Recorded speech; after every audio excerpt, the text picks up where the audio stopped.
সুপ্রিয় দর্শক, আমার ফ্রেন্ড সার্কেল ও আমার রোগী মহোদয়গণ, আজকে আমার আলোচনার বিষয় মহিলাদের সাদা স্রাব সম্পর্কে।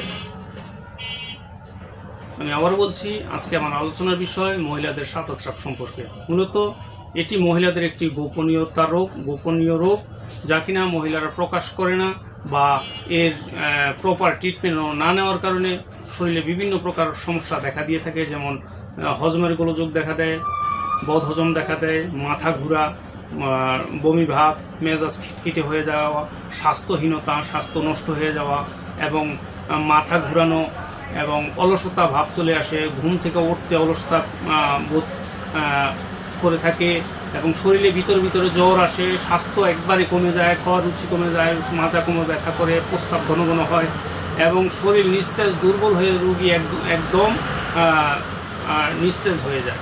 মূলত এটি সাদা স্রাব বলতে কি বোঝায়? সাদা স্রাব বলতে পিতাব বর্ণের বা সাদা দধির মতো কিছু বের হওয়া। আর এটি থেকে মুক্তি পেতে আয়ুর্বেদিক মেডিসিন কিছু আছে, যা কিনা সেবন করলে এর থেকে স্থায়ী সমাধান পাওয়া।